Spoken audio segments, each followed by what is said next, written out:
zvikuru. Regai ndisire Captain Beaton this time vachatitungamirira nekuti take through our church service kusvikira vapedza vachizodzosa nguva kwandiri tozoita mamwe welcome remarks zvekare after the church service. Over to you. Tiomere maoko.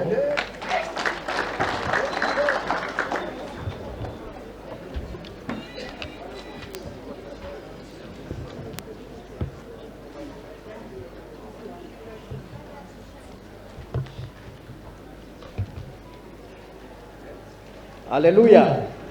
Tinotenda Mwari mukati memangwanani ano. Munguva yekubatsirana pamwe chete nekuchema nehama dzedu. Regai nditange ndichiti mukati menguva ino tine urombo zvikuru. Mukati memhuri yekwakadungure tine urombo zvikuru mukati meDombosha community. Kunyangwe international community Zimbabwe as a whole nekurasikirwa nehama yedu yatiri kuchema mukati mezuva ranhasi. Asi tinoda kutenda Mwari kuti mukati menguva ino vatipe izwi rokutinyaradza richatibatsira mukati mezuva ranhasi. Naizvozvo regai tiwane izwi raMwari kubva kubhuku yaJobho chapter 14 verse 1 kusvika paverse 6. Munhu wakazvarwa nomukadzi una mazuva mashoma azere nokutambudzika, unobuda seruva ndokusvava, unotizawo somumvuri haagari. Ko, munotarira munhu wakadai nameso enyu muchitonga here? Ndianiko ungabudisa chinhu chakanaka pane chakaipa? Hakuna. Mazuva ake zvaakatarwa, mwedzi yake yakaverengwa nemi. Makamutarira miganho yaasingatenderwe kudarika. Regai kumucherechedza azorore kusvikira apedza zuva rake somubatiri. Mwari ngaakomorere nokuverengwa kwechiverengwa icho. Amen. Now mukati memangwanani ano ndoda kuti nditaure pamusoro pekuti upenyu hwedu panyika hupfupi, hunofanirwa kuchenjererwa nekutsvaka Mwari. Now mukati menguva ino tichiverenga mukati mendima yatiri kubva kutaura nezvayo pano, iri kutiudza hama dzangu pamusoro penyika ino kuti panyika pano tine mazuva mashomanana, asiri mazuva chete but mazuva azere nekutambudzika. Haleluya. Vamwe vakanetseke kuti ko vanoti mazuva ekutambudzika.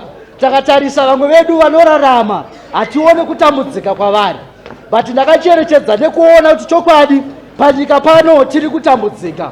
Mukatarisa kunyangwe nemunhu anonzi murombo, murombo anoedza nepose kuti atsvage zvingamubatsira kuti upenyu hwake hugone kuendeka.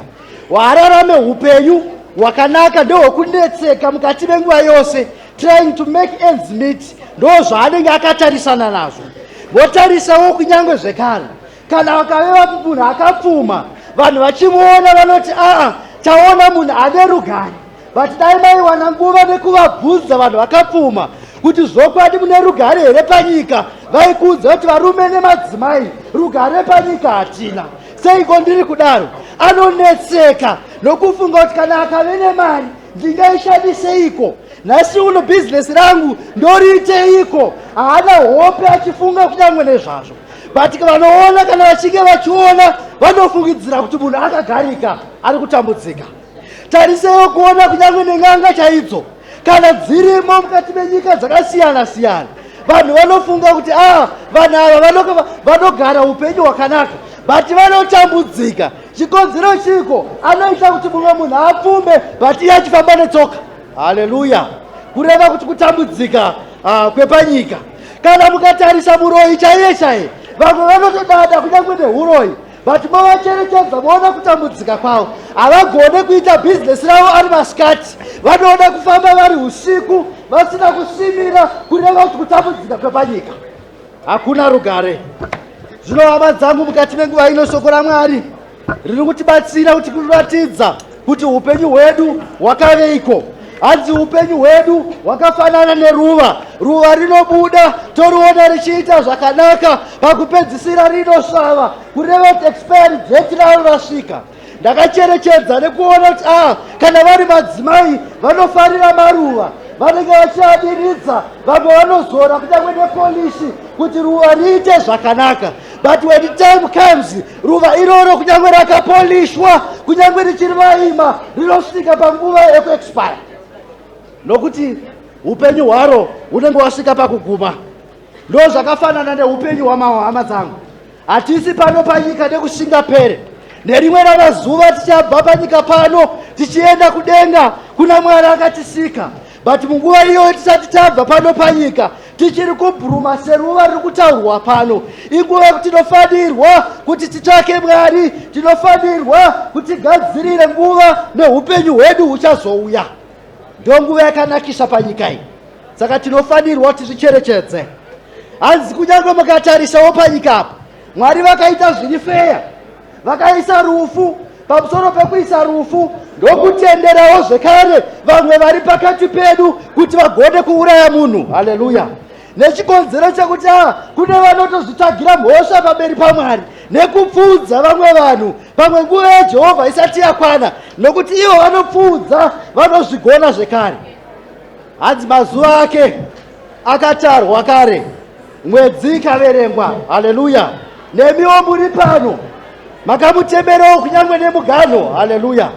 Tiri kufunga kunyangwe kupanyika patinogara pano, kana ukatarisa munhu ari panext pako anoappear as a very good person, but dzimweni dzenguva ndiye munhu anogona kukukanganisa mukati meupenyu, ndiye munhu anogona kukurongera hora, ndiye munhu anogona kukuuraya. But it seems we are together, but kana zvasvika zvake zvamubata hamusi pamwe chete.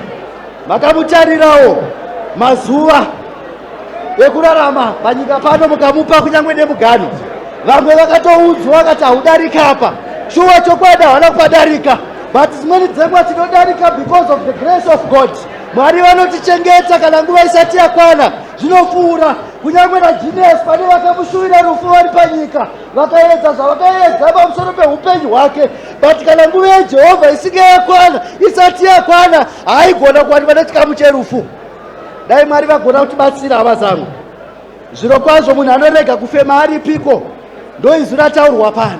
Hama dzangu, ngatichemei netariro mukati memangwanani ano, tigoziva kuti hakuna munhu anorarama nokusingaperi. Nokuti kana rufu richiuya haritarise status yemunhu, haritarise kuti une madegree, une vana vari overseas, uri murombo, uri munhu akaita sei, zvinongouya because izano raMwari. Saka zvatiwa pano zvaitwa naJehovha, tinofanirwa kuti zvigamuchire kuti zvaitwa because of God's time. Mwari vanotora vavo kana nguva ichinge yakwana. Saka tinofanirwa hama dzangu kuti tizviite nekucherechedza kuti Mwari vari pakati pedu vanotiitira zvakanaka. Time is very important. Inofanirwa kukosheswa mukati meupenyu hwedu, nokuti ndio inotipa kuti tigadzirire upenyu hwedu.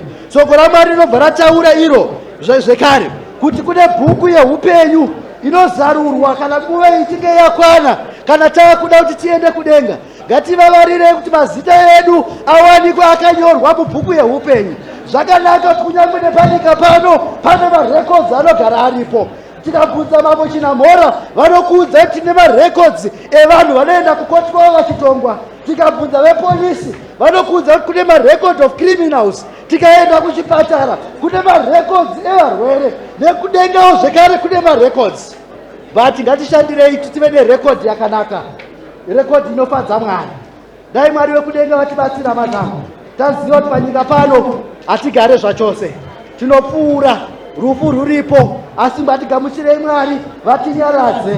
Naye mashoko iwayo ndokuti Mwari wekudenga vanyaradze mhuri yepadungure. Mwari wekudenga vakuitirei imi nyasha tasara kuti tigone kutendeka pamberi pouso hwaMwari, kuti kana nguva ichinge yazokwana nesuwo tiwanirwe umambo hwekudenga. Dai Mwari verugare vakuropafadzai, vakuitirai zvakanaka. Tanyengetera pamwe chete nehama dzedu dzekwakadungure, tasusukidza munamato wedu kuhama yedu kuna Jehovha kuti Mwari vamugamuchirewo nekumurangarira.